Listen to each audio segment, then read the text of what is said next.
Welcome to today's edition of the Rush 24/7 podcast. Terrific to be with you. America's anchorman is away today. If you're wondering where Rush is, he's en route to Heathrow, where he's going to be anchoring EIB coverage of the royal wedding through the end of the week. I think he's got Barbara Walters with him. Anyway, you won't want to miss that. It's going to be exclusive wall-to-wall coverage of the royal wedding with Rush live from the Mall in London through the end of the week. So if you're curious, well, there's all this stuff, Mr. Snerdley, about who's going to be walking Meghan. What's her name? Is it Meghan? Merrill? I forgot her name now. Who's going to be walking her down the aisle now that her dad, who's in Mexico somewhere, said he isn't going? I believe Michael Avenatti is going to be walking her down the aisle. I think he's flown into London too. He's going to do the prenup agreement between the Prince Harry and his lovely bride. Anyway, Rush will have all that for you later in the week. Once he lands at Heathrow, gets down to his hotel, he's going to be anchoring the wall-to-wall EIB coverage of the royal wedding. Meanwhile, life goes on here in the United States. Mr. Snerdley is looking after things in New York. He and I were on stage together in Florida, Lakeland, Florida, a week or so back. I might let you in on a little bit of what happened down there. Mr. Snerdley was spreading the malicious rumor that I was Prince Harry's real father. He was passing out photographs to members of the crowd there. And it is true that back in 1986 or whatever, I was sleeping in a dumpster round the back of Kensington Palace, but I'm not saying any more than that. Anyway, lots going on. Actually, speaking of London, you may have heard Rush yesterday talking about the meeting between this Papadopoulos guy, this 12-year-old senior Trump campaign figure, and the Australian in a London pub when he was talking about what's really behind the Mueller investigation. Year 2 of the Mueller investigation begins today. This is ridiculous. And we will talk. It's not just ridiculous, actually. It's sinister. And we will talk about that as the show goes on. 1-800-282-2882. All kinds of important things are happening all around the world. The Trump administration is at the center of great events. And if you listen to the press, I caught a bit of that useless waste of time, the daily press briefing yesterday. A complete waste of time. Absolute waste of time. They shouldn't have it. It should be banned. It's completely pointless.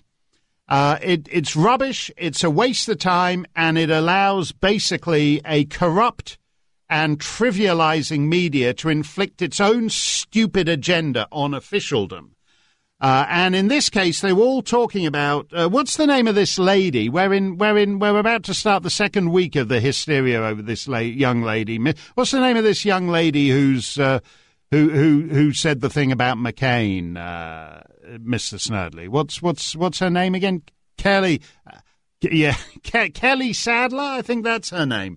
Kelly Sadler. And she made a remark in a private meeting at the White House where they're talking about whether the CIA director will be confirmed.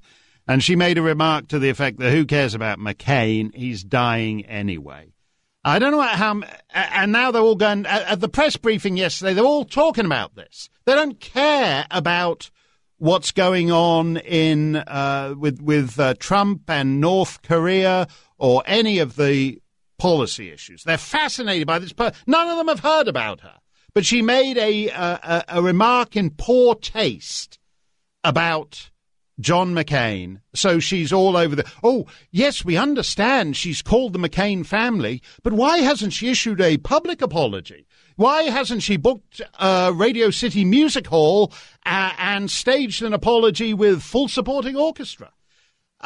Because it's a private remark. And as the Trump administration has indicated, it's not even like the leaks of the conversation when they leaked the entire conversation with Malcolm Turnbull, the Australian Prime Minister. There's no pretense that there's any public policy issue here. the remark was leaked just for the pleasure of being able to embarrass the Trump administration and reveal that the leakers are, the place is so riddled with leakers that they'll leak just in some silly little mean girls way to get at you. Let's get this out of the way first, because I don't want to be like the media talking about this rubbish all at the press conference yesterday. There's this show on TV. Have you seen this show, Mr. Snerdley, Veep, with the gal from Seinfeld in it? Who plays the vice president? No, I agree with you. Not my kind of thing. It was created by an old friend of mine, Armando Iannucci. Used to be the producer of like various terrible BBC light entertainment shows I did, and we were colleagues at the Daily Telegraph in London. It's like everything on American TV these days. It's all the work of foreigners. And so he created this show, Veep. And if you look at it, it's fantastic because it's how political nerds think of themselves. They're all going around using the F word all the time. F, F-ity, F-ity, F, F, F-ity, F-ity, F-ity, F-ity, F-ity, F, F. That's all how they talk. And they're super cynical and cold-hearted about everything. And that's how political nerds think of themselves, as these sort of tough, profane, cold-hearted, cynical players. Because if you're a minor administration figure, you get up at 6 a.m.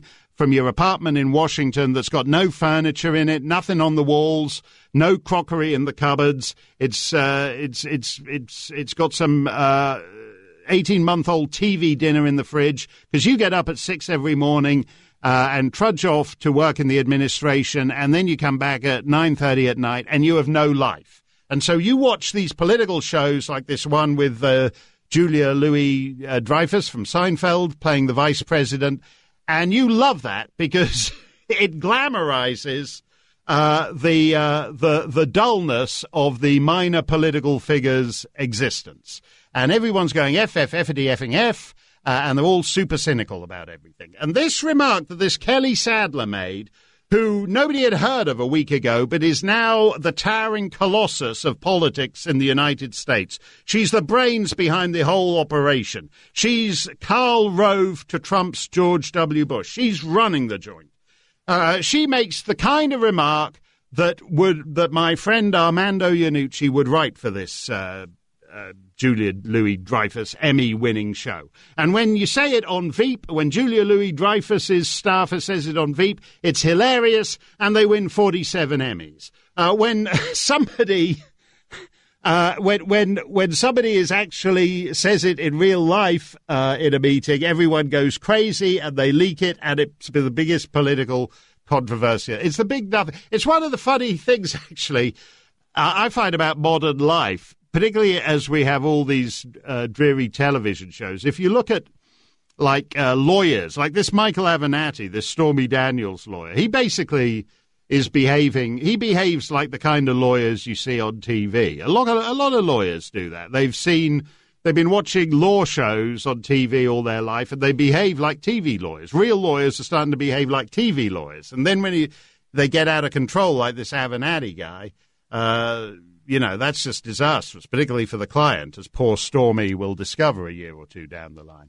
And that's exactly the same with political staffers, too. They all watch these little shows like, what was the one with Kevin Spacey before he got Me Too'd up the wazoo and disappeared from sight? What's the one he said? The House of Cards. Yeah, exactly. So it's the same thing. All these shows are the same.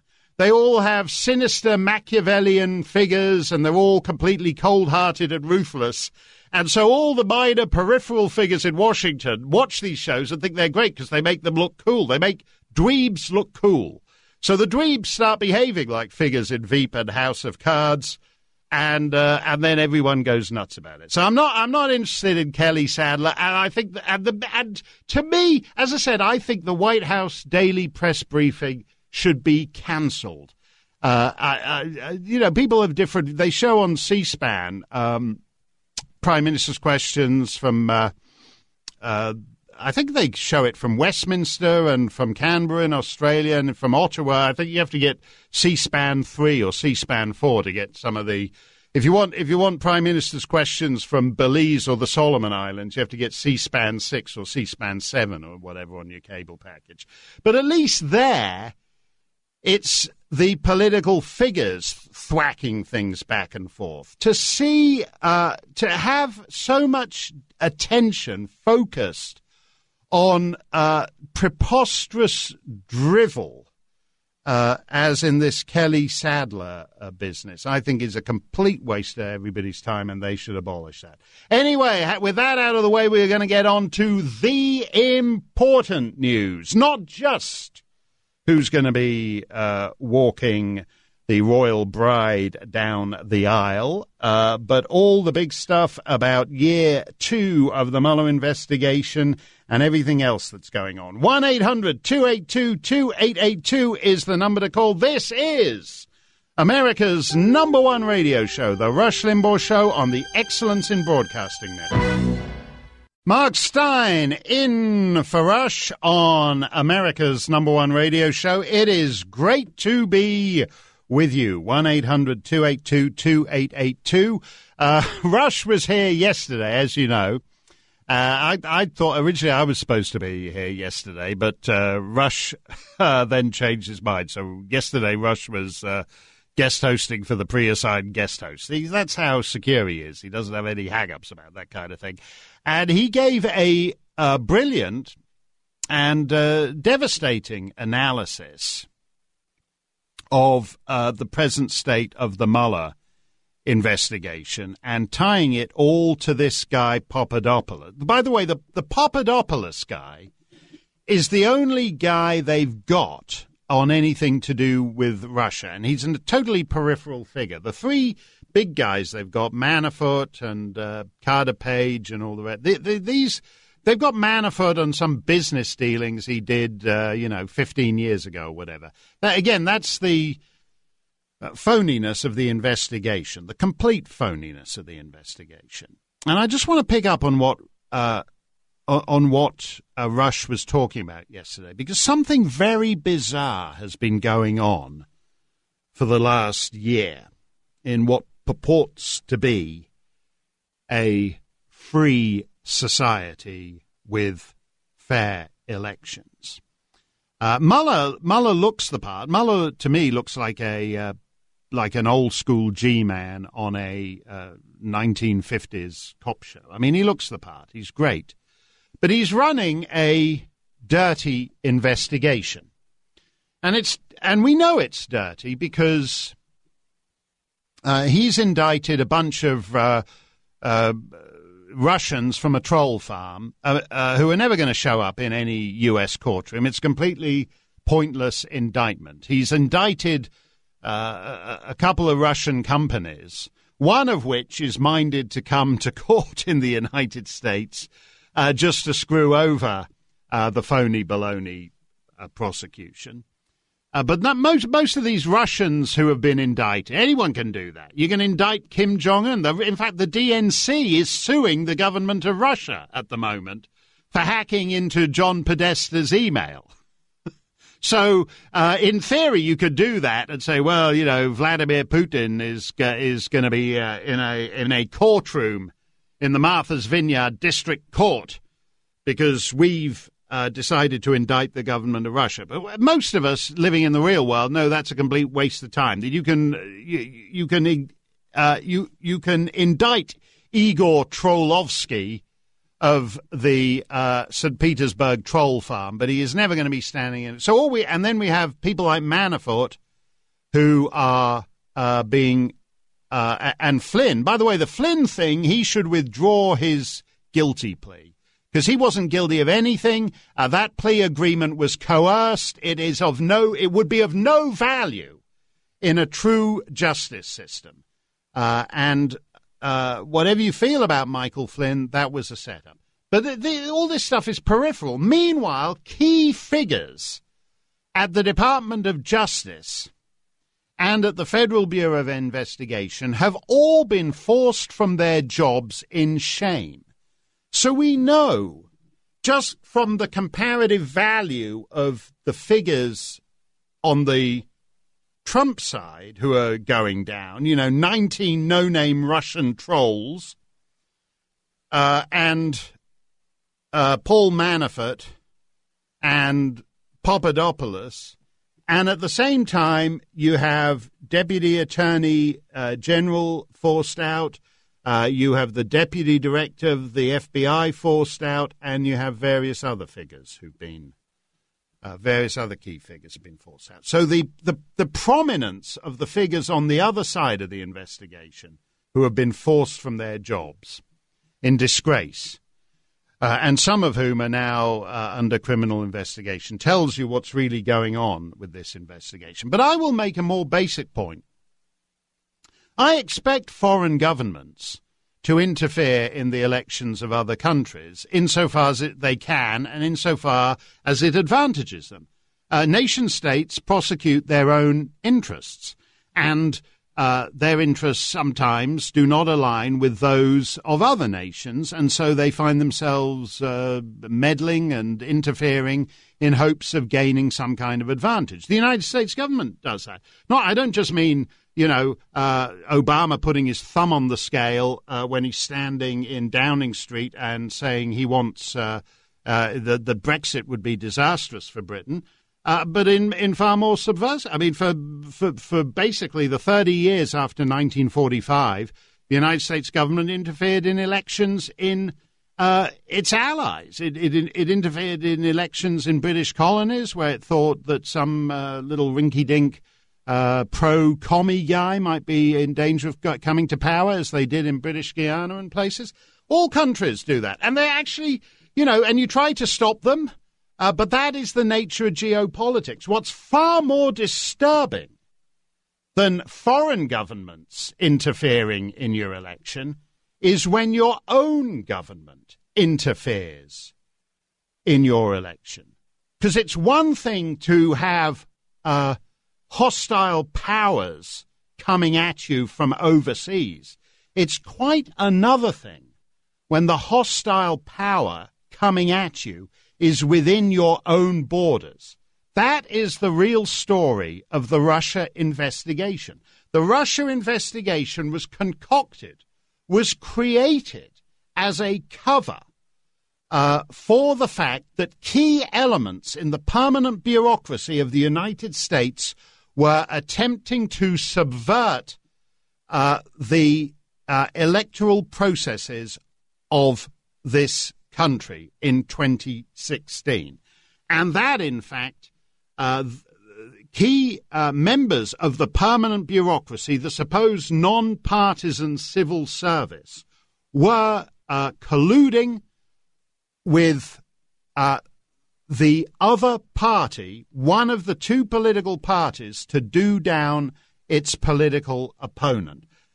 That's what was going on throughout 2016 in the United States. And as I said, it's actually far more serious and far more damaging when your own government interferes in the election than when foreigners do it. More to come.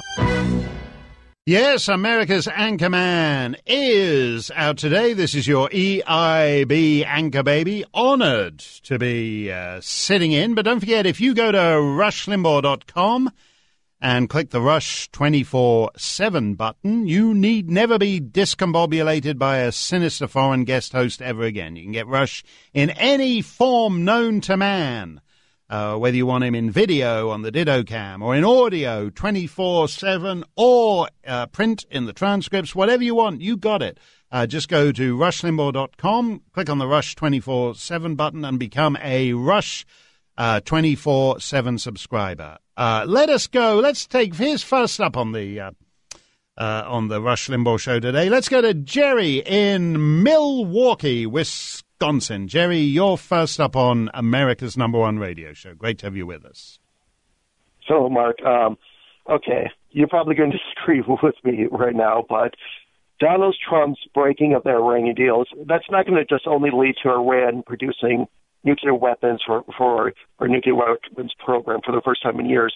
The moving of the U.S. embassy away from Tel Aviv to Jerusalem led to violence that we easily was predicted. Over 50 people died, and we knew this was going to happen. We knew violence was going to happen. Donald Trump was warned, and Donald Trump did this pretty much to appease the Christian right wing, because the Christian right wing is his only base of supporters, and they want a second coming, and for that, we have to move the embassy away from Tel Aviv. So we basically have So wait a minute. Let me explain that to me. So by moving the United States embassy to Jerusalem brings on the second coming. Because on the Christian right wing, it's an absurd belief, but that's what many of his supporters, not all, but many of his supporters believe. That's why it was moved, in part because the support of people. Well, like wait a minute. They've just moved the United States Embassy in the United Kingdom from Grosvenor Square in Mayfair to 9 Elms, south of the river in Wandsworth. Does that bring on a third coming? No, because I'm talking specific. Why this was a big deal? Why this got because people, there weren't going to be protests in the United Kingdom over the moving of an embassy there, but we knew what was going to happen there, and the Christian wait a minute, Jerry. Jerry, just bear with me on this, because I've had this I've had this all over the planet, various places where I've gone and spoken there. You don't want to say this. You don't want to do this. Because a bunch of Islamic guys are going to go bananas. That's what's called the heckler's veto.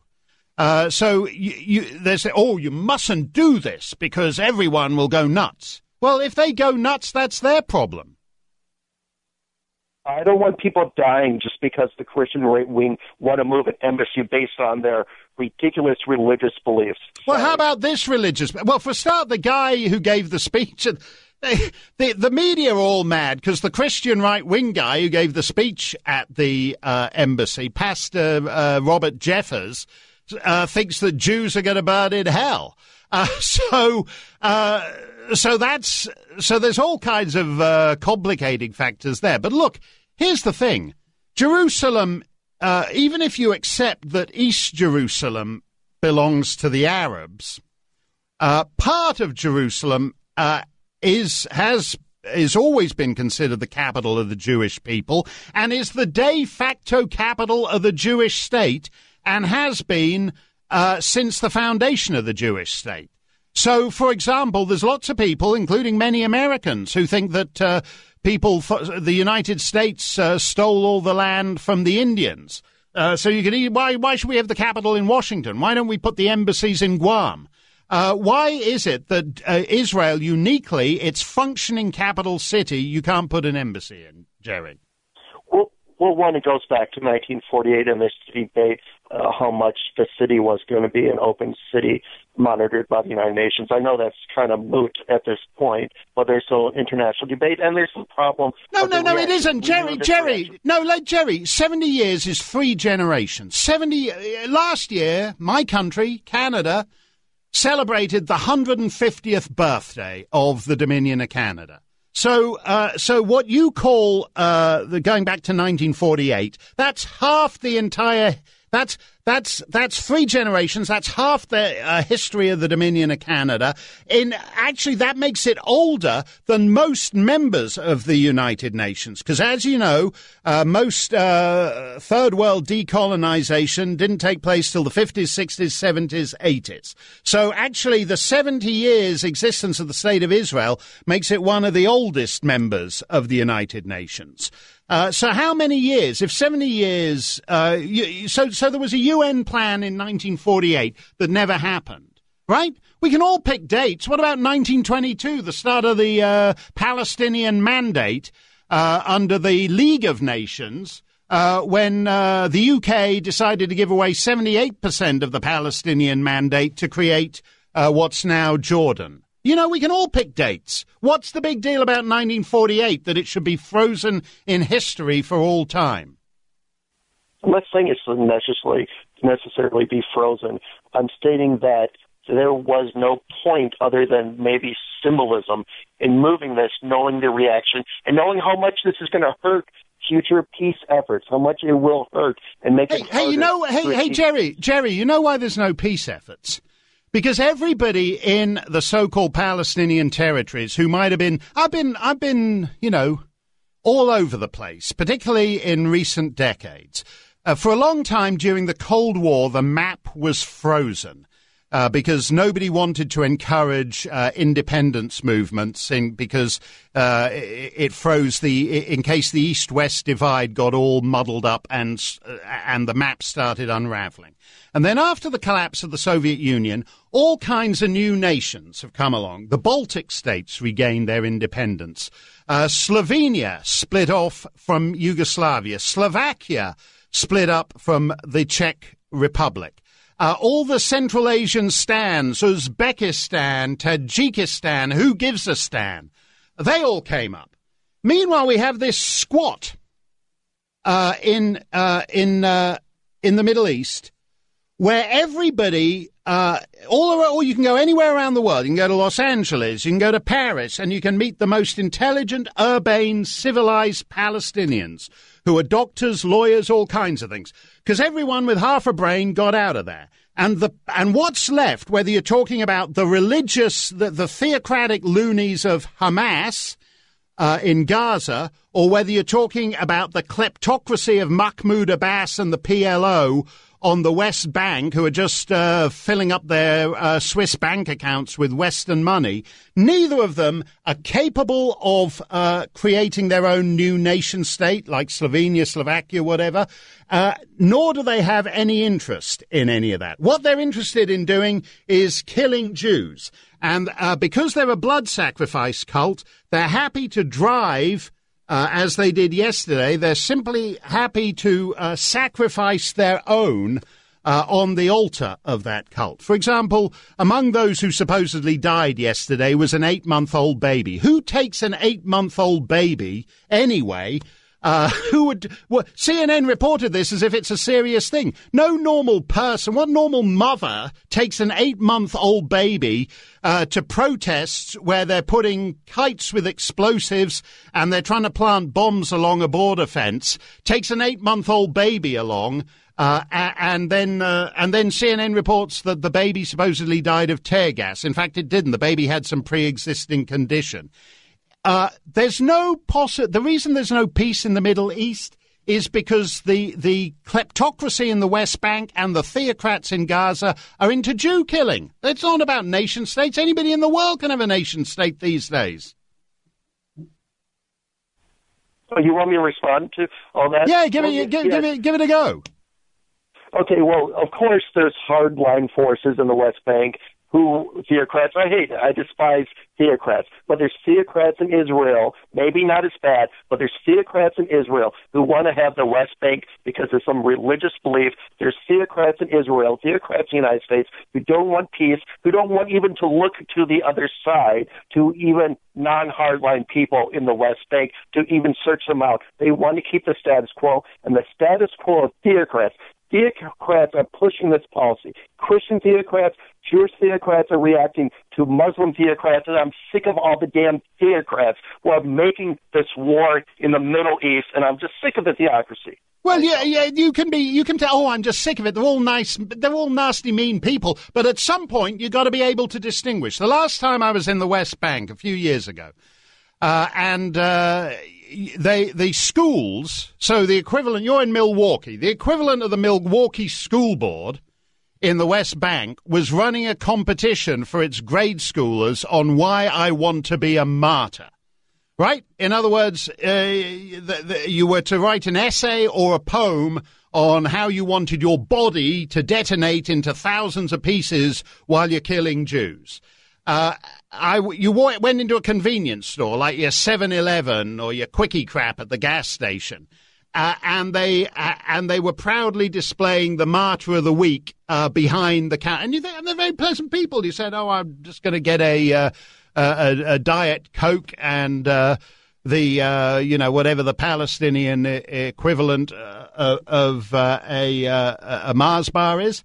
And they're all very nice, and you're having a pleasant chit-chat, but behind the counter, there's like the Martyr of the Week award pinned up there. You have to you can say, oh, I'm an advanced secular humanist, and I deplore all theocrats, whether it's some beastly American right-wing evangelical icky Christian, or whether it's these guys self-detonating all over the Middle East. But in the end, Jerry, You got to be able to distinguish between your icky theocrats, because some icky theocrats are worse than other icky theocrats.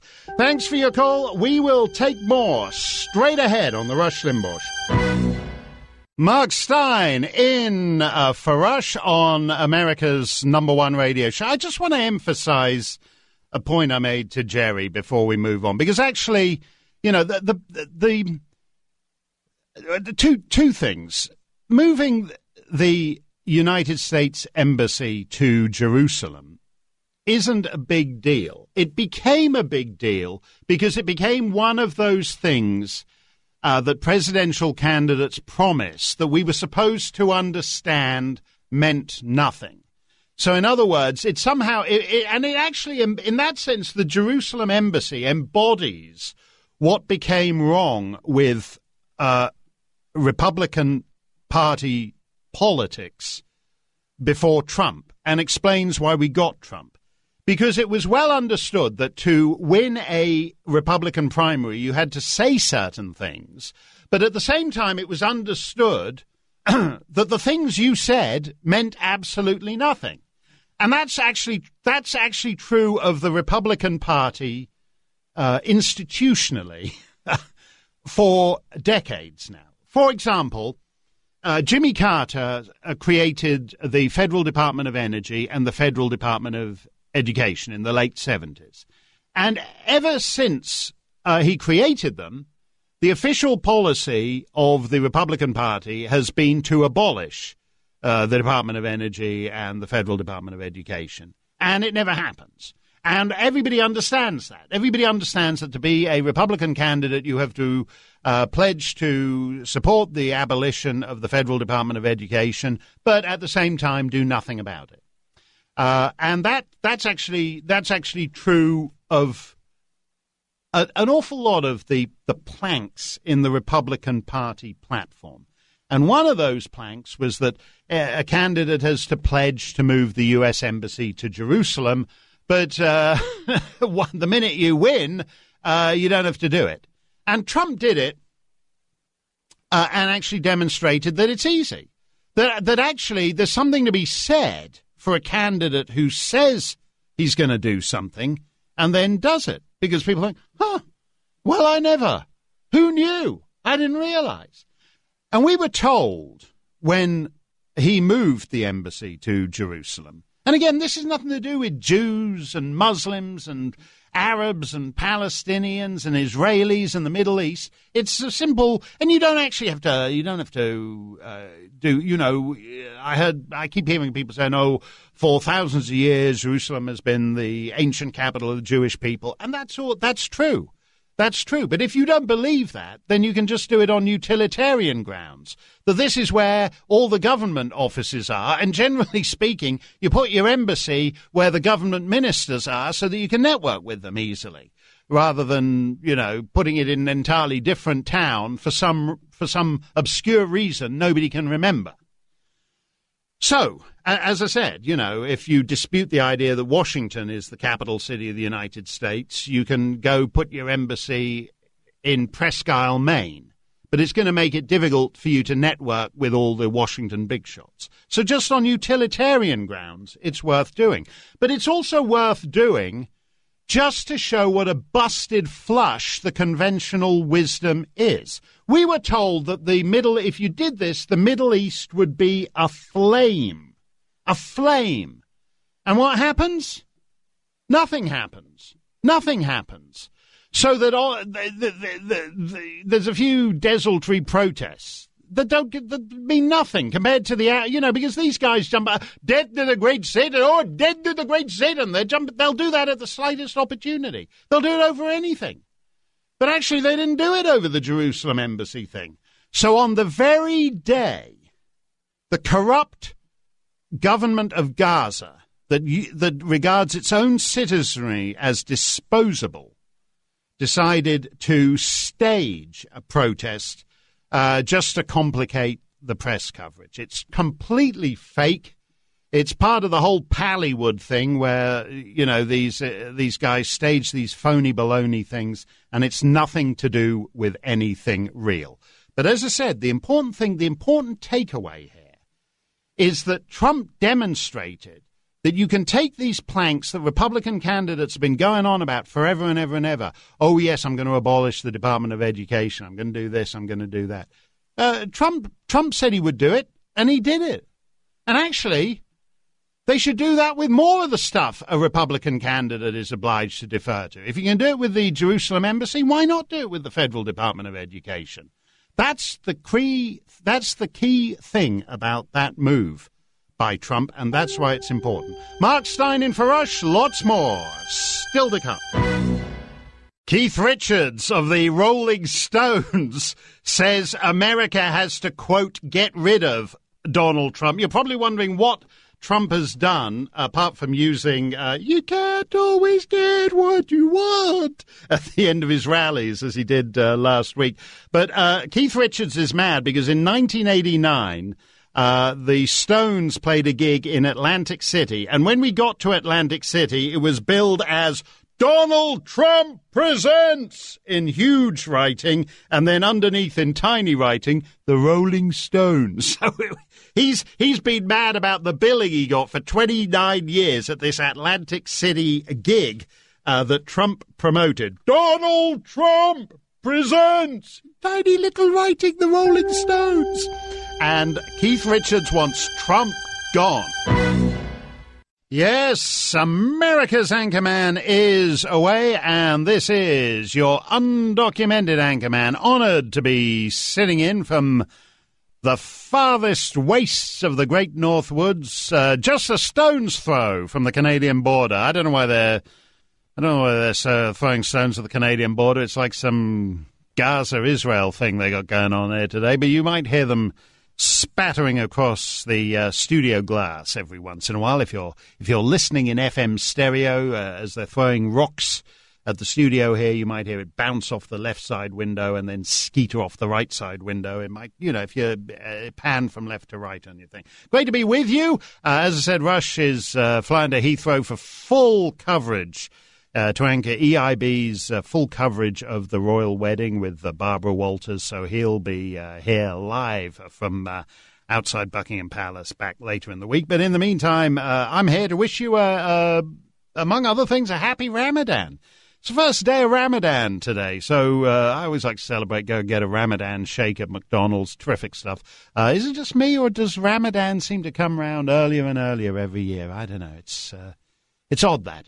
Anyway, Rush yesterday was dealing with the fallout, and I'm not a conspiracy guy. Generally, most things that go wrong in our world are happening in plain sight.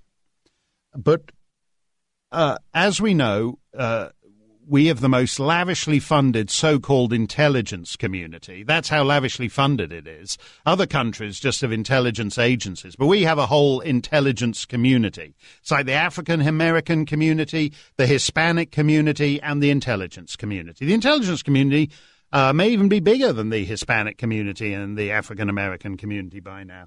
But Rush was talking about the way this young fellow, George Papadopoulos, who's a 24-year-old nobody, and he was set up, and he's actually and I want to just explore what Rush was saying yesterday, because I think he said something that to me was very, and I should say, by the way, the only thing Rush got wrong yesterday, I probably shouldn't mention this, you'll never hear from me again.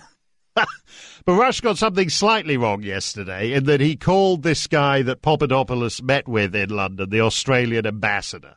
There's no Australian ambassador in London. Commonwealth countries don't have ambassadors because only foreign powers exchange ambassadors. So if you're a member of the British Commonwealth, you're not foreign to each other. So if you go to Ottawa, for example, there's an it's what we call a high commissioner. And nobody uses that word in any of the press coverage here because nobody in America would know what a high commissioner was. But we're just being pedantic here. A high commissioner is the American ambassador is accredited to the Court of St. James's, United States Ambassador Extraordinary and Plenipotentiary to the Court of St. James's. Which is, i.e., the Queen. But as the Queen of the United Kingdom is also Queen of Australia, they're not accredited to the Queen. They're just accredited government to government. So there's a High Commissioner. There's an Australian High Commissioner in London. There's an Australian High Commissioner in Ottawa. And there's an Australian High Commissioner in Kingston, Jamaica, and whatever. And I happen to know this one, Alexander Downer, because he used to be Australian Foreign Minister. And I always used to say he was my Foreign Minister. And he got into trouble down in Australia for saying that he liked to round out every evening by going into his study and just relaxing for half an hour, having a snifter of brandy and a cigar and watching me on Fox News. That was his way, and everyone went, shrieking in horror at the idea that they had a foreign minister who would do such things. And his dad, Sir Alec Downer, was previously High Commissioner in London before him. But here's the thing. This guy isn't a minor figure, Alexander Downer. There's something very odd about how he would even meet a 24-year-old nobody in the Kensington wine rooms. And I didn't really think of, I mean, there's a lot of weird elements to the story. But what Rush was saying, I think, rang very true with me. And I want to, and if you know anything about intelligence, espionage, you'll know that this is a classic reeling in. Rush said, I want to quote his exact words, George Papadopoulos, 24-year-old peripheral member of the Trump foreign policy campaign team. He was a nothing. He was a nobody, which made him a perfect mark. And bear that in mind. You know, when you're looking for an in into an operation, if you're trying to figure out what's going on in the foreign ministry of Azerbaijan, you don't start with the foreign minister. You find somebody low down, a nobody. This 24-year-old nothing is invited to do some kind of paper, present some kind of paper in London for $3,000 and a flight to the UK. And this is a guy, this guy's a nothing. He's a nobody. He's just suddenly gets an offer to be given $3,000 to go to London, present some paper, plane ticket to the UK. Rush was talking about all that yesterday, and that is the classic setup. Again, you take the nobody and you take him out of his comfort zone. So, in other words, you can't do all the normal things he normally does. If you're trying to get, if a guy lives in New York and you try to nail him in New York, it's much more difficult because he's got his regular bar, he's got his apartment, he's got a restaurant and a grocery store he goes to. He's got his routine, and you've got to sort of figure out a way into his routine. If you just say to him, here's $3,000 and a plane ticket to London, come and give a speech. Once he's in London, he doesn't know anybody. You tell him, you suggest to him, you might want to go to the Kensington wine rooms. You might want to go. And that's what's fascinating to me. I'm not a conspiracy theorist. This, by the way, there's a guy in London who is behind all this. In other words, there's a guy in London who's working with the Democrats and he's working with the deep state bureaucracy. This is, I believe, the end of May when Papadopoulos is in London meeting with my old friend Alexander Downer, the High Commissioner for Australia in London. And then little more than a month later, who else goes to London to meet with this mysterious unnamed guy? Peter Strzok. Peter Strzok.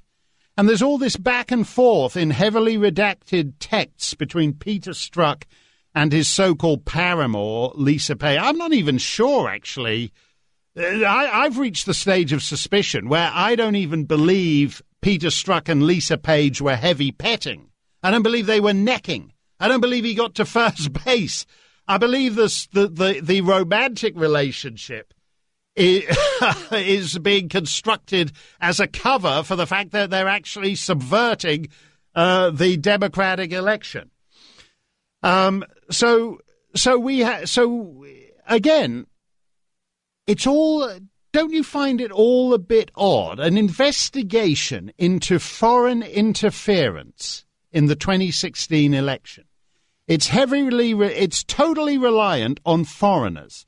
It's reliant on this MI6 guy, Christopher Steele, and his dossier. It's reliant on Papadopoulos getting drunk and blabbing out a 24-year-old nobody who somehow gets access. I know nobody here knows Alexander Downer, knows what an Australian High Commissioner is. It's a big shot in London. He'll be going to the royal wedding, by the way, because High Commissioners get to go to the royal weddings and ambassadors don't.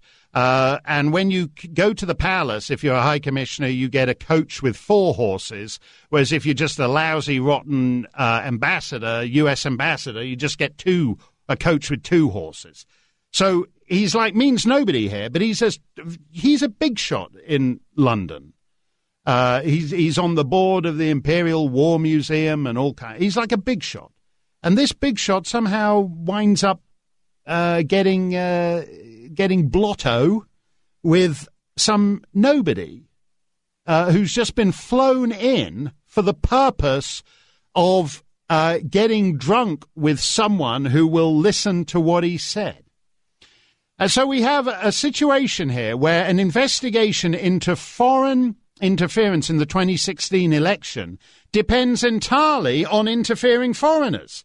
MI6 agent Christopher Steele, Australian High Commissioner Alexander Downer, this mysterious guy, this mysterious operative in London who Peter Strzok is flying in to see in July. And then, of course, all these Russians who are feeding stories to Christopher Steele about, and then one other person, there's an oligarch that Mueller, there's an oligarch, a Russian oligarch in this story. I want to get his name out there.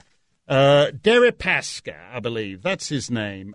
Russian oligarch Oleg Deripaska, who Mueller, when Mueller ran the FBI, got this Russian oligarch, Deripaska, to fund an FIB-supervised operation to rescue a retired FBI agent, Bob Levinson, who got captured in Iran while working for the CIA in 2007. So the only foreigners in this so-called investigation into foreign subversion of the United States election are all actually on the side of the investigation. There's MI6 agents, there's Australian high commissioners, there's Russian oligarchs. There's no Russians, as Russia's very kind enough to keep quoting my line on this. There's no actual Russians in the Russian investigation on the Trump side. Oh, Donald Trump's son, he had a meeting in Trump Tower. These guys, Peter Strzok is flying to London to meet with, and again, I make the basic point here. The Russia investigation. We are deep into John le Carré, wheels within wheels, wilderness of mirrors territory here. But it's the Russia investigation was created to provide a cover for Hillary's failure to win the 2016 election. Basically, these guys figured that Hillary was going to win, so it didn't matter what they did. Hillary didn't win, so they needed something to cover all the monkeying around they were doing. And that's what's going on. And actually, that gets to the core of the integrity of American elections. You know, who cares who hacks into John Podesta's email when his password is password with the O changed to a 0? Who cares? That's his lookout. He should do something about that. But what we have here are the organs of the state, the organs of government interfering in the U.S. election. And that's the only thing there should be an investigation into. Yeah, Russians bought Facebook ads. So what? Canadians buy Facebook ads. That actually isn't a crime. I'm a Canadian and I occasionally buy a Facebook ad. Come and get me, copper. That's not a crime. But what these guys, what Strzok was doing is a crime. What the FBI was doing was a crime. What the Department of Justice was doing was a crime. What the non-partisan civil service was doing for months on end was a crime. Think about that. It's like one of the oldest settled, stable societies on earth that runs its elections according to processes that have been going on for a couple of centuries. And the civil service decided to interfere with that, acting on behalf of one political party against its opponent. And the key word here in one of these Strzok page email text exchanges is that it's being run out of the White House. You know, in other words, that it's being done with the knowledge of the outgoing president. That's the scandal here. Whether Putin bought $100,000 worth of Facebook ads is nothing. What the guy in the Kremlin did to interfere with the election was as nothing compared to what the guy in the Oval Office did to interfere with the election. Mark Stein for Rush will take your calls straight ahead. Mark Stein in for Rush on America's #1 radio show. Let's go to Susan in Somerville, South Carolina. Susan, you're live on the Rush Limbaugh show. What's on your mind? Hi, Mark. I just want to tell you I'm recently retired, and I've been paying very close attention to the Mueller investigation, partly because of my tax dollars funding it.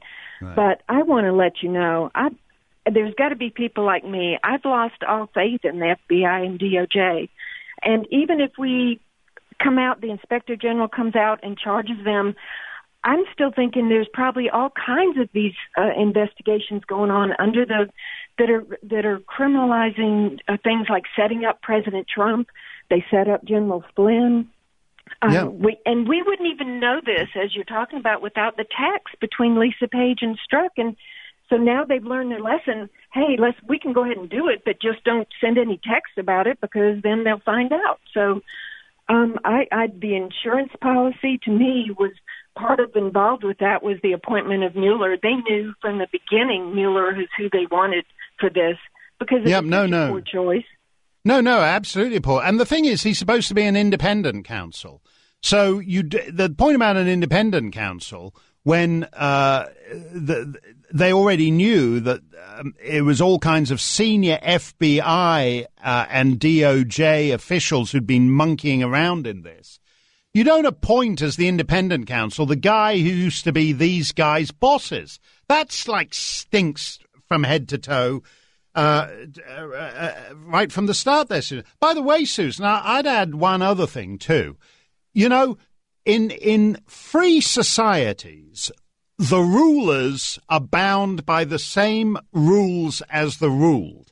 So if it's a crime to lie to the FBI, the phony baloney charge on which they've nailed Michael Flynn like they nailed Martha Stewart, it ought to be a crime for these guys to lie to, if it's a crime to lie to the feds, it ought to be a crime for the feds to lie to us. Every day I pick up the paper. There's something today about saying Brennan lied when he said that the Steele dossier wasn't the one that had been used to get an investigation into Carter Page. You know, practical thing I want to come out of this, Susan, is an end to the idea that this process crime, that if you happen to say something wrong, technically wrong, in an FBI interview, then you're looking at 30 years in the slammer or whatever it is, because that's disgusting. They've been exposed for doing that. The American people won't accept that again in the future on any ones that we're seeing because we know their tactics now. And to me, most of it is illegal. And as you say, not charging all the things in the Hillary campaign. It's incredible. I mean, this is one big cover up to help everybody from distracting them from what happened during the previous administration. Right, and that gets to that. You're absolutely right there, Susan. That gets to an equality before the law issue. So that if you're Trump's lawyer, you get your door kicked down. If you're Hillary's lawyer, you just get to sit in a conversation that's not under oath, and it's all a joke. Equality before the law. The FBI and the DOJ have undermined a core principle of liberty. In the Limbaugh letter, the current issue of the Limbaugh letter, Rush interviews Louis Gohmert, who has written a devastating takedown of Robert Mueller and the Mueller investigation. He's a staunch, principled conservative who is always worth listening to. And Rush talks to him in the June edition of the Limbaugh letter. And the way to get that is to go to rushlimbaugh.com and click on the Limbaugh letter button, and you'll get not only that and one extra issue free. In other words, you'll get 13 months for a 1-year subscription, but you also get Rush's bonus report, The Joy of Conservatism. Father's Day is just around the corner, and you cannot, Mother's Day is easy because you got the flowers, you got the chocolates, you got the lights down low and Johnny Mathis on the hi-fi. Mother's Day is like the easiest thing. No, wait a minute, that's something else, isn't it? No, it's like just flowers and I think Johnny Mathis on the hi-fi. That was my first doomed day. Anyway, you got like the flowers, the chocolates, but for Father's Day, that all gets a bit more difficult. The Limbaugh letter is a great gift to get, and all you got to do is go for print, digital editions, 13 months, plus The Joy of Conservatism, plus the upcoming interview with Texas Congressman Louis Gohmert. All you got to do is go to rushlimbaugh.com and click on the Limbaugh letter button. I saw a piece. I think it was this was in the Washington Free Beacon by Sonny Bunch, who I think is actually the editor of that. And he talks about how Donald Trump is killing humor because he's actually, and I made a similar point on the telly the other night, because I made the mistake of watching Stormy Daniels on Saturday Night Live, just the opening sketch. And it's pathetic. She delivered 2 lines.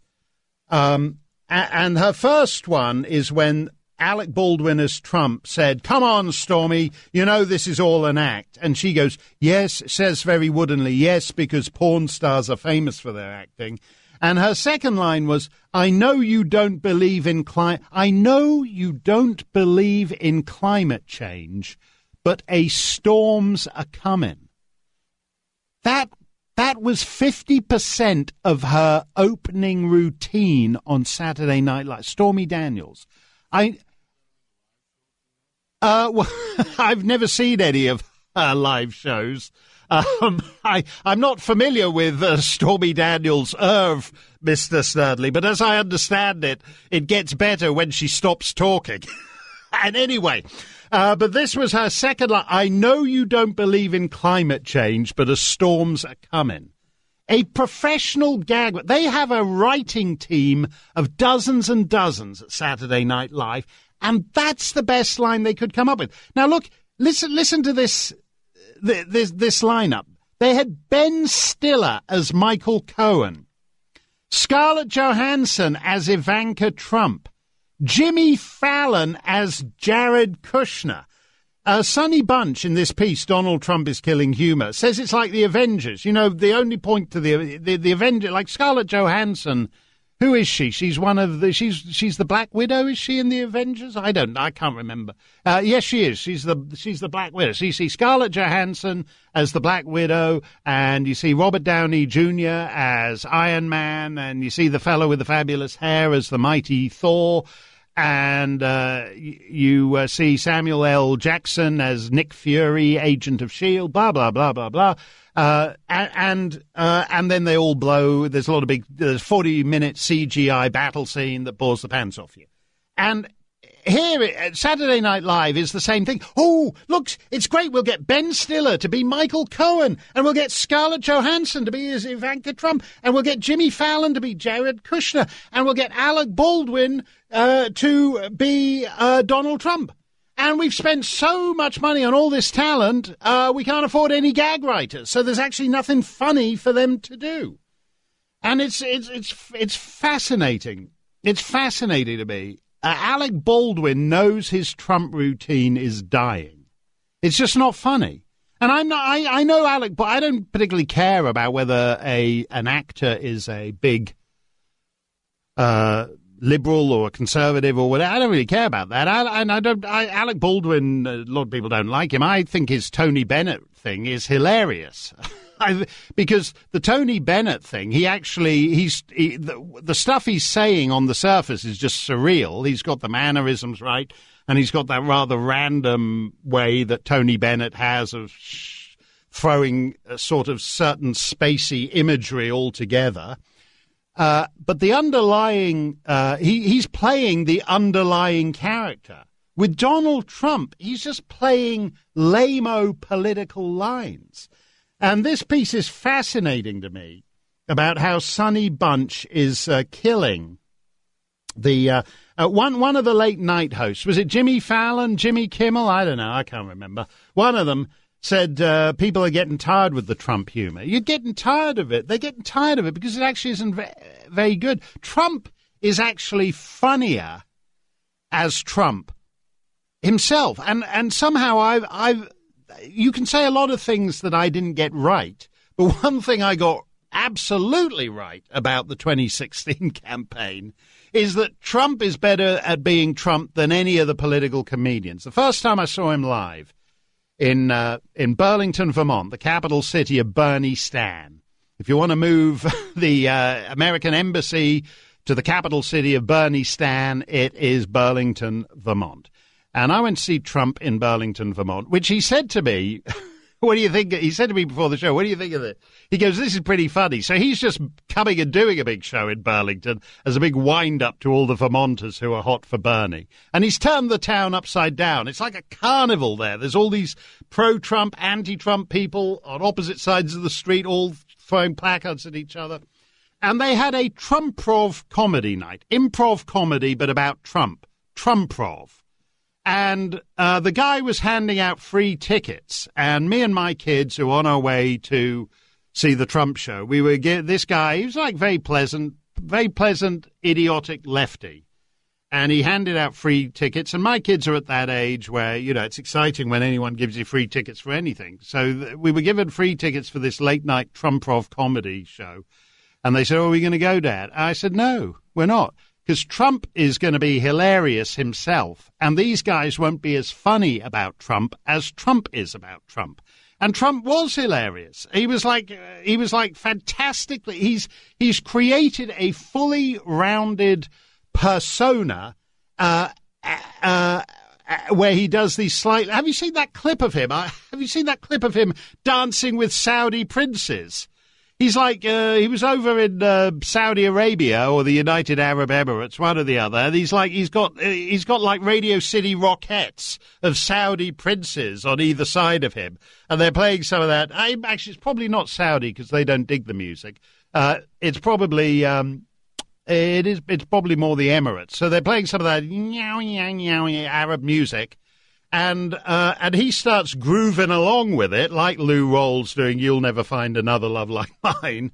And the Saudi princes, like he's Gladys Knight, they're the Pips, they start grooving along either side of him too. It's hilarious. It's funnier than anything Alec Baldwin has done. And he's driving, the basic, and Rush has known this from day one. You've got to be able... the core thing to know whether your sense of humor is still operating is to be able to see the comedy in your own side. And that's why Rush's thing of with McCain and Lindsey Graham in the Brokeback Mountain parody, which you've heard me talk about this before. I love it. Return to Saddle Sore Canyon. It's John McCain and Lindsey Graham as you've always wanted to see them. And it's Return to Saddle Sore Canyon, the Brokeback Mountain. It's hilarious. You've always got to be able to see the comedy in your own side. And when you can't, something's wrong. And Trump has so deranged the left I mean, even if you're one of these people who says Saturday Night Live hasn't been funny since episode 3 in October 1978 or whatever, even if you are one of those guys who say that, the Stormy Daniels thing was a new low. To have Ben Stiller, Scarlett Johansson, Jimmy Fallon, Alec Baldwin, nothing funny. Nothing funny. And he's killing them. He's driving them into a kind of death valley of comedy. It's one of the bizarre things. And they need to again, you got to be able to see, before you can be funny about Trump, you've got to be able to know why it is that Trump won, why it is he appeals, and why it is he's president. If you just have contempt for him, you wind up with this stillborn thing that Alec Baldwin's doing every week, which is truly pathetic. Mark Stein in for Rush, 1-800-282-2882. We will take your calls straight ahead. Mark Stein in for Rush. Let's go to Dave in Los Angeles, California. Dave, you're live on the Rush Limbaugh Show. Great to have you with us. Good morning, Mark, from the San Gabriel Valley. Hey, nice to be there. Bet you got terrific weather there as well. Oh, yeah. Look, I wanted to ask you, as a ex-member of the British Empire, what is the British press, or for that matter, the British government, saying about Christopher Steele? I mean, I can't believe that they're happy that this guy is constantly being referred to as an English spy. Is there anything they're doing about him? Has he broken any laws? Well, he's been in court in London, which is one reason why we know, for example, that we know, for example, that one reason they were able to take the stuff to the Pfizer judge is because they said the Steele dossier had also been independently reported in the press, by which they mean there'd been a couple of news stories. But as he testified in a London court, those stories had been fed to those reporters by him. So it was an entirely circular thing. This bozo Pfizer judge signed off on the thing because the press reports corroborated the Steele dossier, even though the press reports had been fed to the gullible rube reporters by Steele. But I think you make a good point, Dave. No intelligence agency likes it when one of your spies is all over the newspaper. And there are interesting elements to this because, for example, it turns out this guy Steele had been on the FBI payroll previously. Now, if he was on the FBI payroll when he was also on the MI6 payroll, that would be a very serious matter in London because America, Britain, you mentioned the British Empire. America and Britain, Canada, Australia, New Zealand are part of the Five Eyes intelligence sharing network, where they all share intelligence with each other. And one of the bedrock agreements underpinning that and why it continues is that to be part of that Five Eyes thing, you agree not to poach each other's agents because they don't want to worry that the CIA will be trying to poach the MI6 guy or whatever. So the fact that the MI6 guy was on the FBI payroll is in fact one of the very interesting details about this case. And I actually think that's why the government in London is actually not saying too much about it. But look, here's the thing about it. This guy, every time this dossier goes away, somebody gets it back into circulation, this dodgy dossier, which has been fed, all the stuff in there has been fed to Christopher Steele by his contacts in Russia. He's not just to go back to the point Dave was making, he's not just any old spy. He was actually head of the Russia desk at MI6. So that's actually, he's as plugged in to Kremlin espionage as anybody. So he's getting this stuff fed to him by these Russians. He's putting it in the dossier. The dossier is then going to the FBI. The FBI is taking it to the FISA court. The FISA court, by the way, I happen to cut the first name. The guy who started all the surveillance on Carter Page was a judge called Frank Marsh. I happen to spend a day sitting across from Frank Marsh in one of my own legal matters not that long ago. And I can tell you, frankly, that the idea that someone like Judge Marsh has yay or nay over ruining a guy's life and subject him to surveillance, the fact that that guy is a FISA court judge, to me, tells you that the whole system is a racket. And this stuff actually has... There are things we learn from this. First, it shouldn't be a crime to lie to the FBI. Secondly, the FISA court approval rate, 97.98% or whatever it is, 99.98% is ridiculous, absolutely ridiculous. And to hear Democrats who in the 60s, they all said, stick it to the man, the police, the surveillance. Now they're all, the intelligence community. No fewer than 37 intelligence agencies have said this is legitimate. That's exactly what's wrong with it. That's what's wrong with it. And to see so-called liberals and progressives defending the dark, impenetrable, vast security apparatus makes a mockery of their own supposed beliefs. Mark Stein in for us. Thanks for your call, Dave. We got to go. We have got a lot more still to come. Mark Stein in for us. Anna Navarro has at CNN has just said that the White House is irritated that John McCain isn't dying of cancer quick enough. It's funny, all these people, I watched all these people yesterday, they're they're badgering the deputy assistant under White House press secretary or whatever, about this remark isn't this remark totally inappropriate? And now they're actually, they're upset that John McCain isn't dying of cancer quick enough. By the way, I remember during the impeachment trial, Trent Lott I believe it was Trent Lott standing up and speculating about how soon King Hussein would die. People didn't mind then.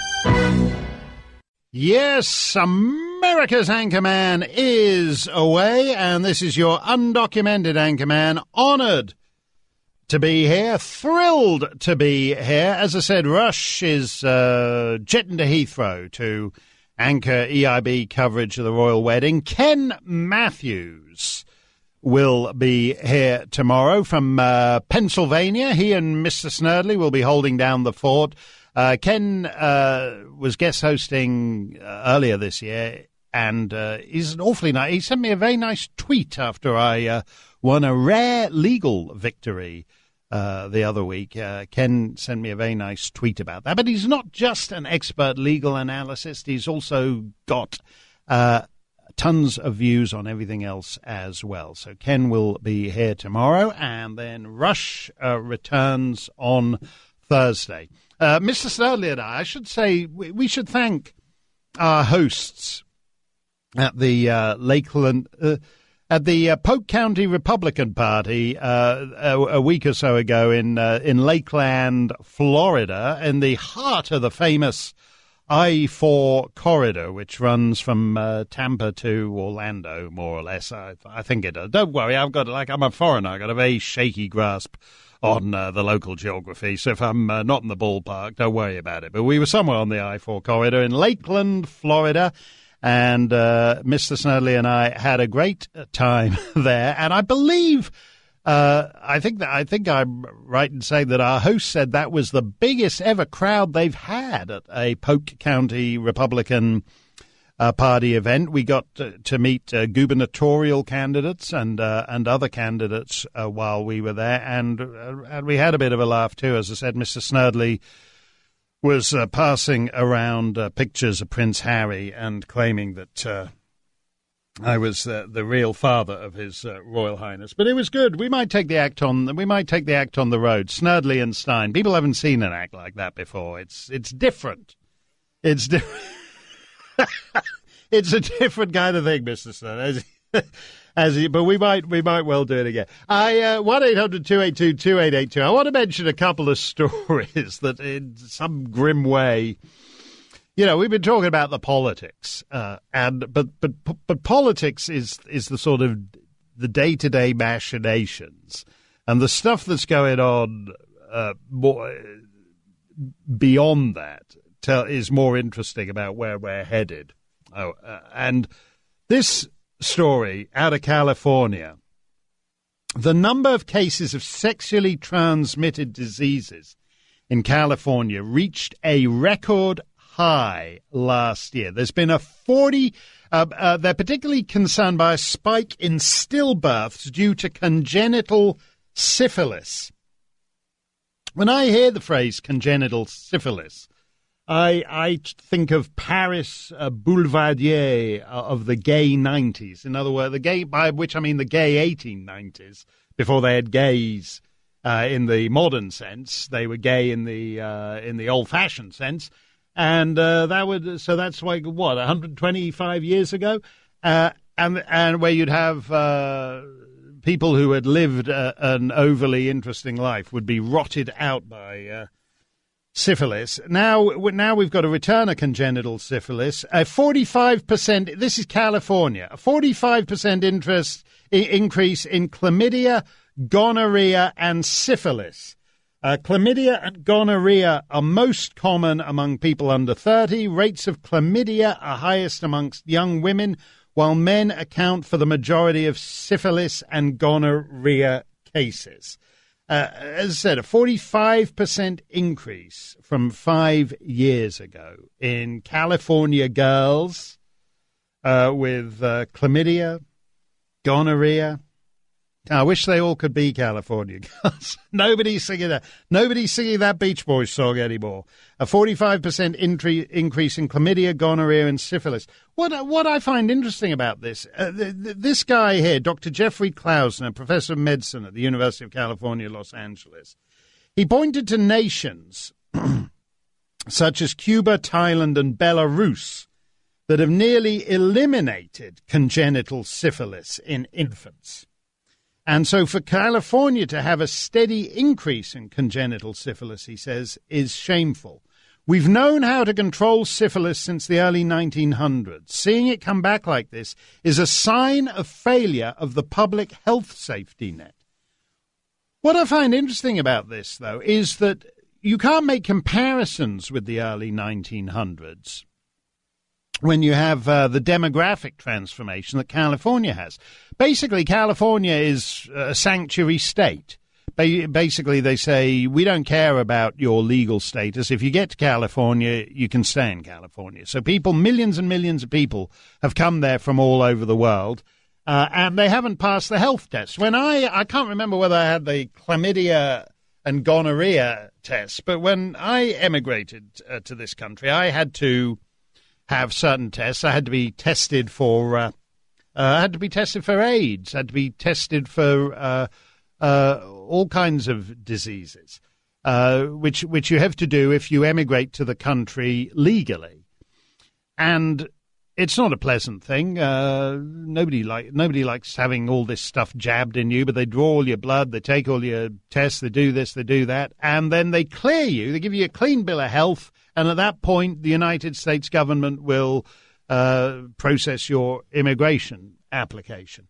But if you just walk into the country, nobody cares. You're not tested for anything. So why wouldn't you expect? If you're just letting in millions and millions of people every year and you're not testing them for anything, why wouldn't you expect to see the return of diseases that you thought had been eliminated in the early 1900s? There's no mention of it anywhere in this Associated Press story. It's almost as if open borders and a rise in the return of certain diseases are completely unconnected with each other. Here's a story from my part of the world, Windsor, Ontario, which is just south of Detroit. As you know, that's the old Trivial Pursuit question. If you're in Detroit, Michigan, what direction do you head in to go to Canada? And the answer is south. And on the other side of the border, you will find Windsor, Ontario, where Jason Carruthers is owner of the Mad Wax Hair Removal Spa. And a transgender woman has gone to the Human Rights Tribunal of Ontario, I know that well, and has made a human rights complaint because the Mad Wax Hair Removal Spa refused to give her a wax treatment. The reason it did that is because this transgender woman, is her name in here? Megan, no, I don't think her name is in here. But this transgender woman still has the old, hasn't had the old gone the full Caitlyn Jenner yet, and still has the old wedding tackle, still has the old meat and two veg, still has the old twig and berries. And this guy runs a Brazilian waxing service for women, and the only waxologist he had that day, which is a word apparently, waxologist he had, was a practicing Muslim woman who refrains from physical contact with males other than her husband on the grounds that if her husband finds out that she's giving Brazilian waxes to male genitalia, he'll have to kill her. So we have a transgender woman with male body parts making a human rights complaint because the female Muslim waxologist refuses to wax the transgender woman's male genitalia. Welcome to the 21st century. That's all it's going to be. There's no, by the way, if you own that wax clinic, there's no correct answer. This guy who is he's like a typical squishy Canadian liberal wussy panty waist ninny Justin Trudeau voting. He's never put a foot wrong in his life until the transgender woman with male genitalia walks into the clinic and says, I'd like the Muslim female waxologist to wax my male genitalia. That's all the world is going to be in 20, 30 years' time. And if you're a nice liberal person, you've given to the LGBT QWERTY parade for as long as you can remember. You support your local mosque. You hire the nice Muslim covered woman to wax the ladies, and you do everything right. You haven't put a foot wrong. You're Mr. Perfect. All the internal contradictions of the rainbow utopia. You've managed to navigate with care all these years until the pre-op transgender woman demands that the female Muslim waxologist give a full Brazilian to the old wedding tackle. And you're done. And you're tied up in human rights tribunal hell, and your business goes down the toilet forever and ever. That's all the world is going to be. These stories are interesting because, I mean, for some people often don't think they're relevant to, general principles of government, but they are, because you're essentially, identity politics means we all live in a tribal society. For example, American Airlines has just changed its policy on service animals. You won't be able to have, I forget which ones, they're saying you can't have a service goat anymore or a service hedgehog. And service mongoose, I assume, is out. But you can still have a service miniature horse. You know why that is? That's because Muslims find dogs unclean. So a lot of, I believe this arose in the Dearborn, Michigan area. A lot of Muslims have a seeing eye horse. So if you're on a plane and you're in coach and you're all squeezed up and you're a bit bent because the nice covered lady next to you has a seeing eye horse, and American Airlines are flying the seeing eye horse. That's why. And the point about this in government terms is that when identity politics is basically the new tribalism. It's like Hutu and Tutsis. And the only way to stop us all macheteing each other is to have a bigger government mediating relations between these various groups. Because at some point, there'll be some identity group that values having a service hedgehog or a service mongoose, and will sue American Airlines for not letting them bring your service mongoose onto the plane. And you'll be in the same situation as this guy with the waxing clinic in Windsor, Ontario, when the transgender woman with male genitalia demanded the female Muslim waxologist give her a full Brazilian. Mr. Snerdley wants to know what a full Brazilian wax is. I'll give you one after the show, Mr. Snerdley. It's on me. Don't worry about it. I'm not like this Muslim woman. I'll wax anyone. If you're a Rush 24/7 subscriber, we're throwing it in as a bonus this month, by the way. Mark Stein in for Rush. We'll take your calls straight ahead. Hey, Mark Stein in for Rush on America's #1 radio show. Let's go to Joel in Petoskey, Michigan, which, if memory serves, isn't down the Windsor, Ontario end. It's up the Sault Ste. Marie end of the state. Joel, you're live on the Rush Limbaugh Show. Great to have you with us. Hi, Mark. We're just short of the Mackinac Bridge, not quite to the Sioux. That's right, but 100 miles or so to Sioux, aren't you? Right. Yeah. Listen, I've got a quick question. Since this whole Trump administration investigation has proven out pretty much to be bunk, and the documents to prove it are in the DOJ's hands, where is Jeff Sessions on all of this? Why is he not acting? I can't believe it's because he's recused himself. He has a right to release any documents he wants. Is he hiding behind the Inspector General's report that's going to come out, or what's going on there? It's just puzzling to me.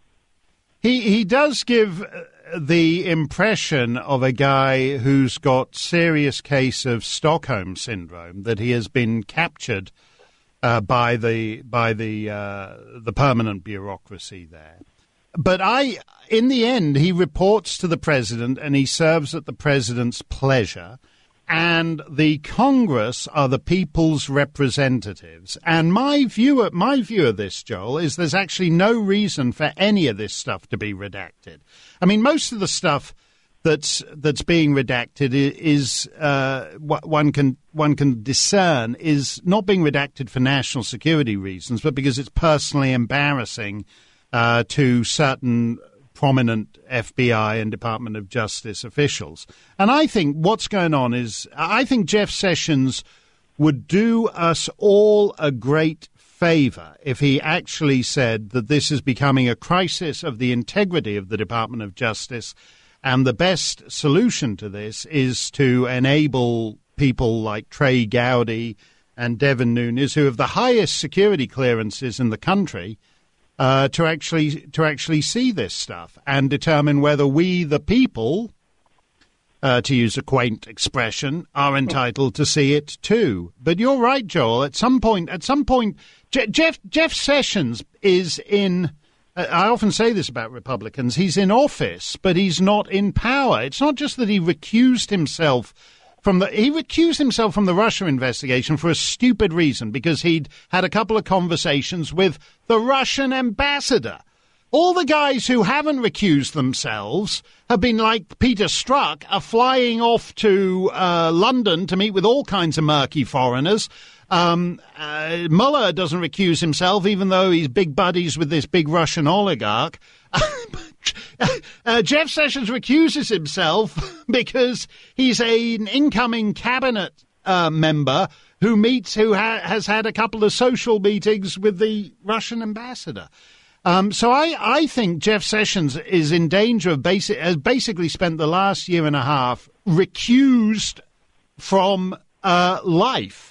And I think he would do us, or basically we now have brazen disobedience of the people's representatives by the permanent bureaucracy, and he should put a stop to that, Joel. And if he doesn't put a stop to that, I don't think Trump should have to fire him. I think Jeff Sessions either has to get a grip on the department or offer his resignation to Trump. Can Trump order him to release those documents, do you believe? Yes, Trump is the chief executive of the executive branch, and the Department of Justice and the Attorney General are subordinate employees of the chief executive of the executive branch. And Trump can actually just pick up the phone and say, we're sending around a courier, and he's got a great big box, and you stick it all in there, and we're dropping it off with Trey Gowdy and Devin Nunes. Trump can make that call. But Trump has been prevailed upon, presumably by Kelly or somebody else in there, to take a hands-off approach. The trouble is you've got Trump taking a hands-off approach to Sessions, Sessions taking a hands-off approach to the entire department, and all these same tight little group of senior Department of Justice FBI officials all running around, essentially running a rogue operation and telling Sessions and indirectly the president to go take a hike. And that has to stop at some point, Joel. Yeah, it sure is a mess, because I tell you what, this isn't good for any people in the United States. It has nothing to do with Republicans or Democrats. It's just sick what's going on. No, you're absolutely right. It's an assault on the most... if you have a corrupted Justice Department, that's corruption at the highest level. That's corruption of the rule of law. That's not like corruption at the Energy Department. That's not like corruption at any other agency. Corruption at the highest level. Hey, great to be with you. Don't forget, Ken Matthews is going to be in tomorrow. Ken Matthews from Pennsylvania. He and Mr. Snerdley will be running the show. Rush is back Thursday. I said that he was on his way to Heathrow to anchor EIB coverage of the royal wedding. Rush will fill you in about that on Thursday. Breaking news from the royal wedding, actually. Meghan Markle's dad, Thomas, has had a change of heart. He's in hospital in Mexico for some reason. They're like a NAFTA family. They sum up what Trump was saying during the 2016 campaign about how ever since NAFTA, everything had just drained out of America. This is an American family, but the dad is living in Mexico and the daughter was living in Toronto, Meghan Markle. But anyway, the dad in Mexico has said he's had a change of heart after these serious chest pains, and he now wants to go to the royal wedding and walk her down the aisle. I said that Michael Avenatti was going to walk her down the aisle. He flew to London to negotiate the prenup with Meghan and Prince Harry, but now the dad wants to go there and walk her down the aisle. I think maybe this litigious transgender from this wax clinic, the Muslim wax clinic, ought to walk her down the aisle. I don't know. Let's celebrate diversity in all its many forms. If you are tired, and who isn't, of guest hosts on this show, the best way to cure it is to go to rushlimbaugh.com, click the Rush 24/7 button, and you will never have to miss Rush ever again.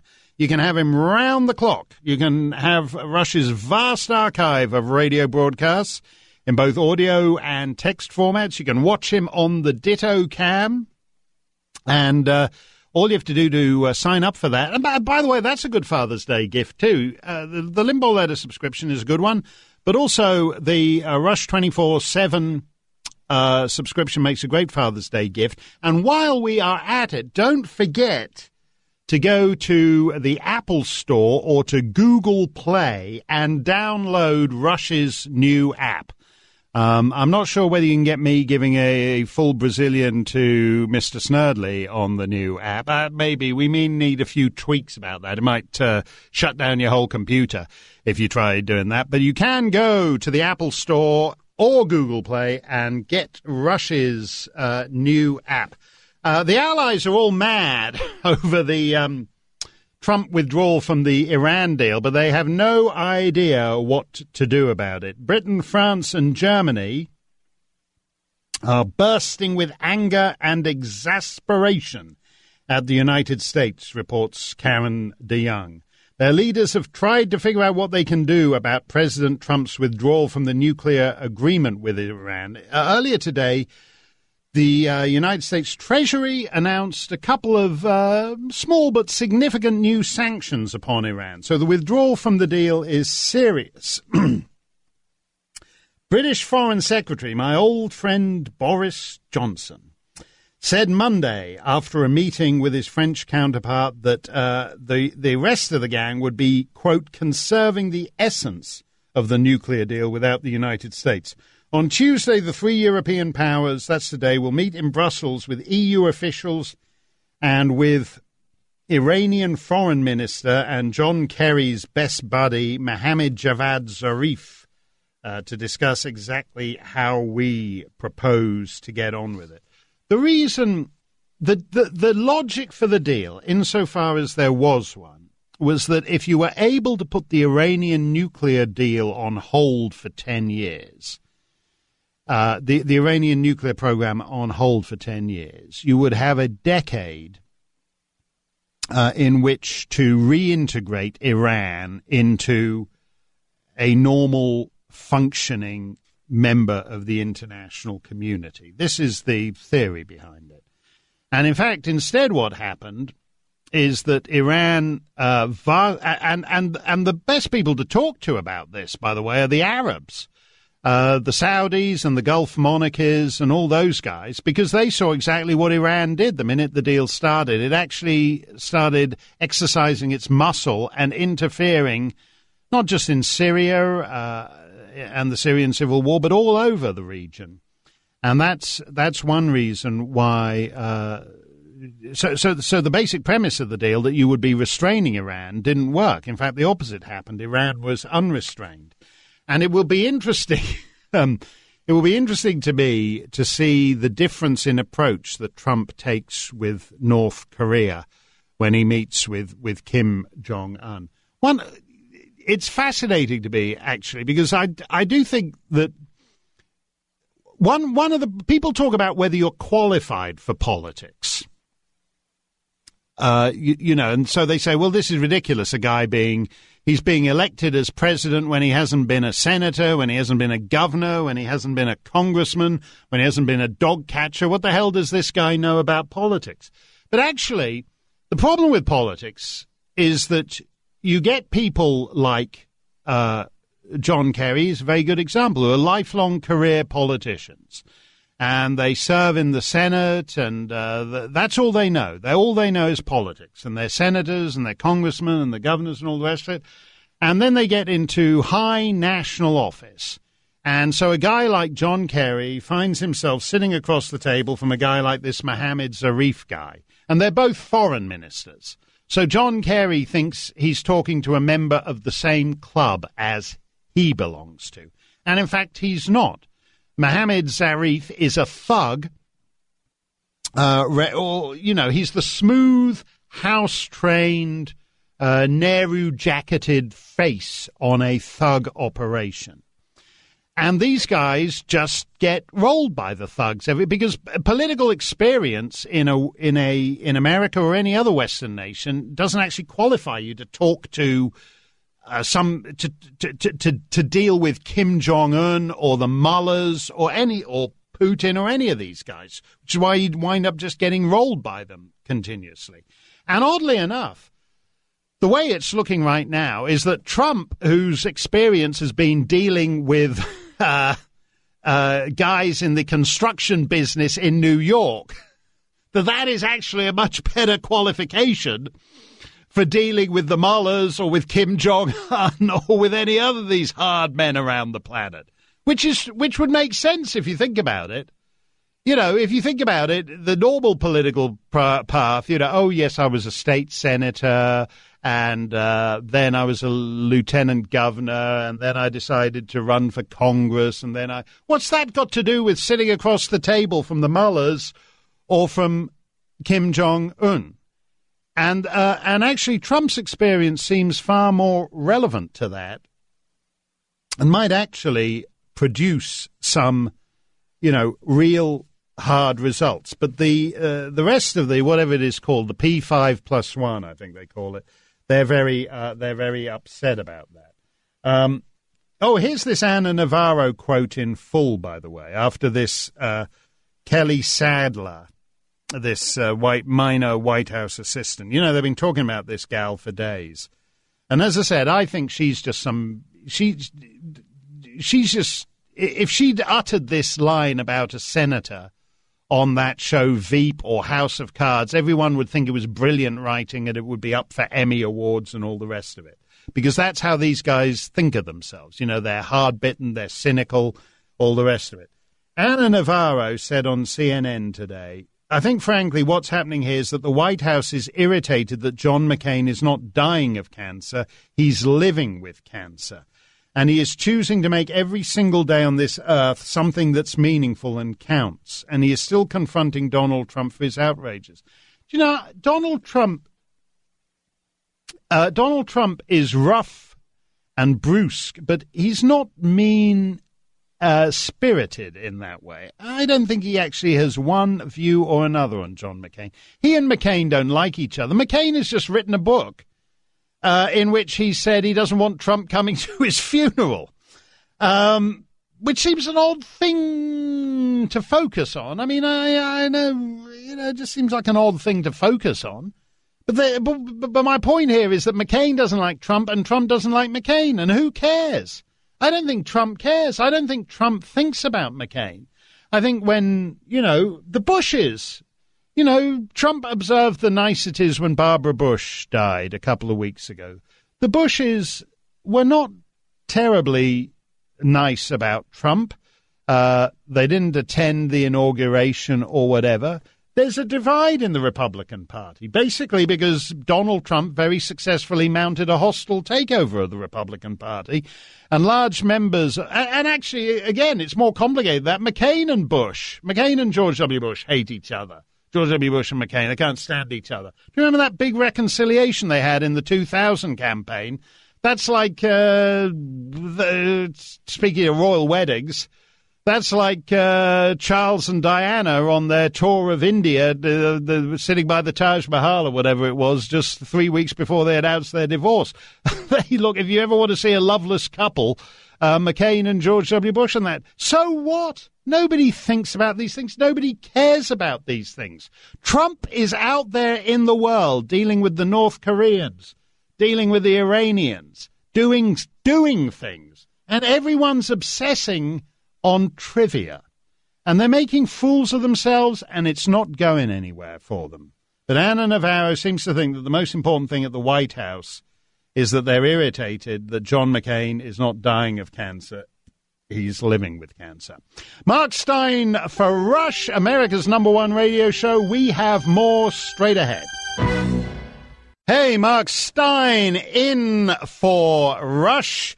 The deep state conspiracy against Trump in the guise of Robert Mueller's Russia investigation enters its second year. We talked about moving the embassy, U.S. embassy, to Jerusalem. Trump is hilarious on that, by the way, vis-a-vis the cost of that move versus this ridiculous $1.3 billion monstrosity they built in London. But it's odd the things that catch people's ear. Like I've got like a bombardment of things.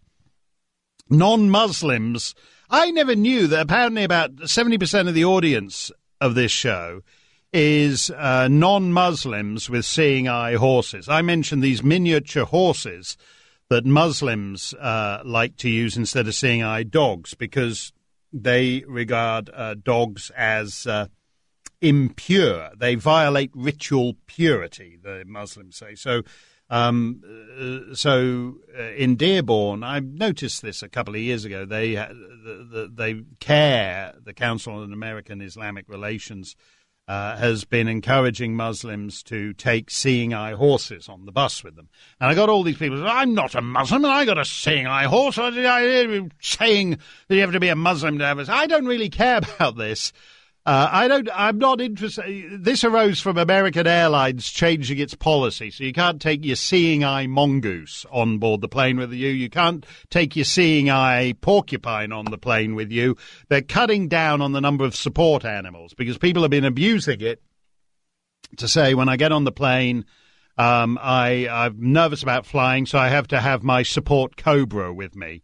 You know, they're not like, I'm nervous about flying. I've got to fly to Las Vegas for some court appearance tomorrow. I get nervous about flying. I usually just take a bottle of scotch and a Ukrainian hooker. But a lot of people have different views on this, and so they have they've take support animals, and now American Airlines is reducing the list. You can't take your mongoose, can't take your porcupine, all the rest of it.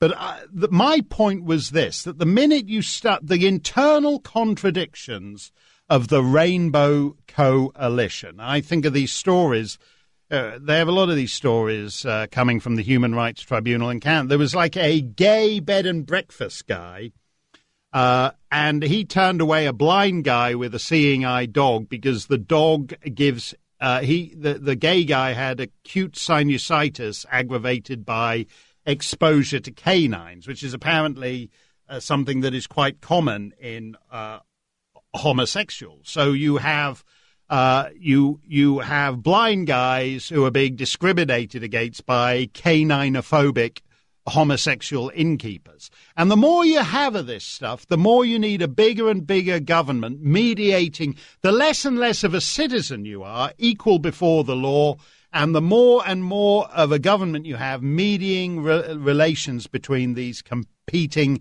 identity groups, for which there is no correct. I mean, actually, us right-wing haters don't even. I mean, we literally don't have a dog in this fight. It's like the blind guy had a dog in the fight, and the gay guy didn't like the blind guy's dog.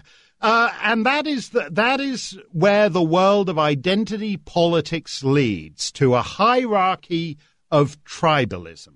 And the hierarchy is very easy. You know, when we heard Jerry, for example, Jerry kept going on about the Christian right, the Christian right. You know they're the bad guys. Gays versus the Christian right, gays are the good guys. Muslims versus the Christian right, Muslims are the good guys. Transgender versus the Christian right, transgenders are the good guys. The minute it all becomes more complicated, when you have the transgender woman seeking a Brazilian wax from the Muslim female waxologist, the whole hierarchy of identity group rights all starts to fall to pieces. And that's the world the left is building for us.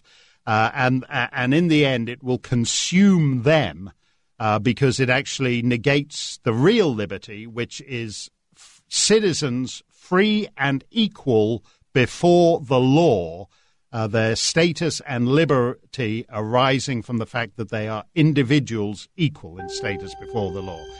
Mark Stein in for Rush. We'll close it out in just a moment. Hey, Rush is going to be back Thursday. This is Mark Stein, and I've had a ball. The great Ken Matthews from Pennsylvania will be in tomorrow. And I know people didn't believe it when I said I was going to give Mr. Snerdley a full Brazilian after the show. But give us 5 minutes. It will be on the Ditto Cam. And you're going to want to have the Dolby digital stereo cranked up to full volume when I yank the first cloth off, because that's really going to be a spectacular moment. You don't want to miss it. I'm off to ride my seeing eye horse into the sunset. Hi-ho, silver away. Ken's with you tomorrow.